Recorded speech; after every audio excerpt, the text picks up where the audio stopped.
It's that time, folks. You're watching some exclusive gameplay from F123. Thanks to EA for the early access to the game, as always. But before we get into it, I just want to say this is an early version of the game. And because of that, things are absolutely subject to change.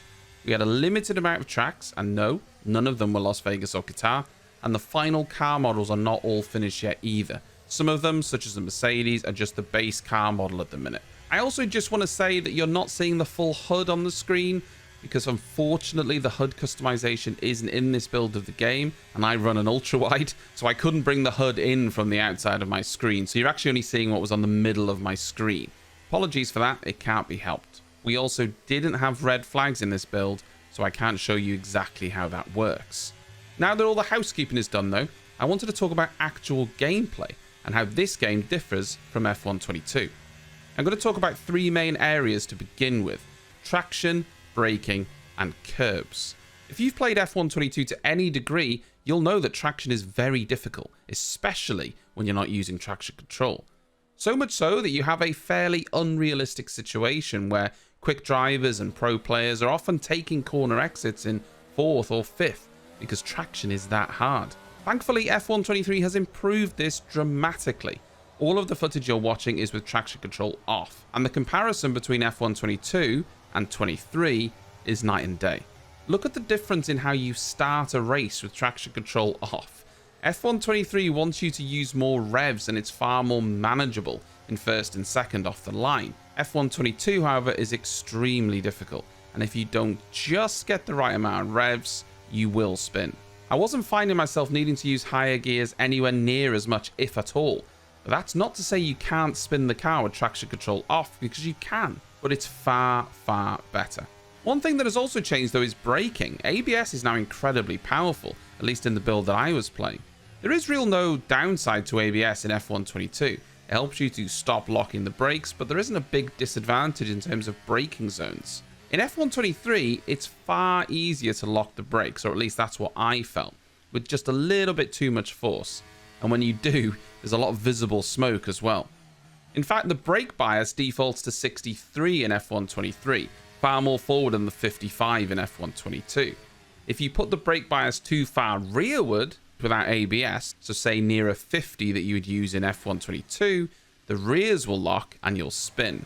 That being said, I found putting it to 50 with ABS worked fine. So I feel right now you're going to be at a big disadvantage if you're using ABS against people without it. When we get access to the final build of the game though, we can test all these and get a better idea of how it will feel. Curbs also felt more forgiving in F123. Using Imola as an example, I felt I could lean on the curbs way more without the car losing grip. One of the big things they've changed is how the aero model works and how the underside of the car reacts. I'm not saying you can just breeze over any curb now without trouble. You definitely can still take too much curb, but the amount you're able to take just feels right. One of the most noticeable changes for me though was the understeer, or lack of it. The cars are far more responsive in this game, and the horrible understeer from last year's game has gone for the most part. Cars feel a bit more pointy, and mid-corner I felt as though the car wasn't drifting to the outside of the track as much as it would in F122. It felt much nicer to drive overall. I've seen a lot of people liken it to F1 2020, which seems to be a firm favourite for fans. Overall, this does seem like a really good step in the right direction. We did have access to braking points as well, but it's not really something that particularly interests me. For me though, it's just great that the game has improved in the areas it needed to, especially traction. But I'm really looking forward to trying out the final release version of the game to see how that differs to the preview build that I've had access to now for about a week's time. I hope you enjoyed this video. If you did, like and subscribe. There's plenty of Formula 1 content on the channel, from real world content to F1 gaming content as well. And when F1 23 comes out, there will be tons of community races going on F1 23 as well, so plenty to get stuck into. So thanks for stopping by. I'll let the remainder of this Silverstone race play out, and I'll see you next time.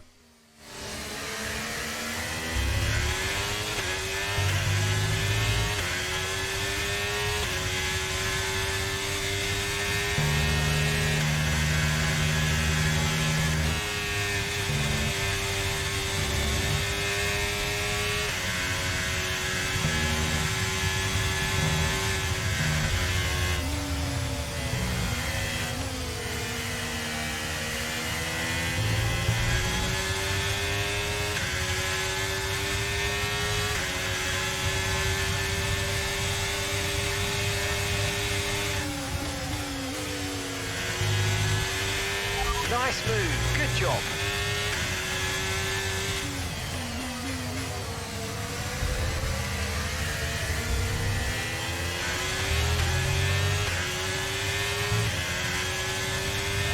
Okay, DRS is now available.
Okay, final lap, let's go, final lap.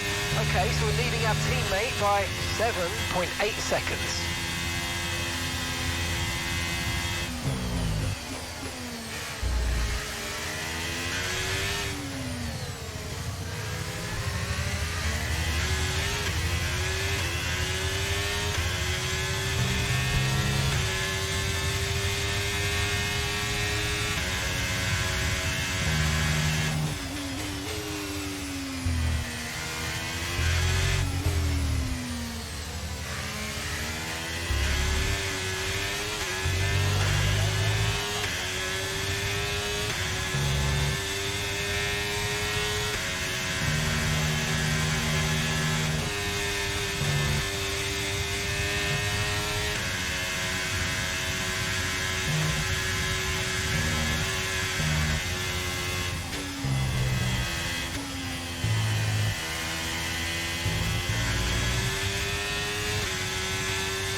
All right, race over. Take care of the car on the way in.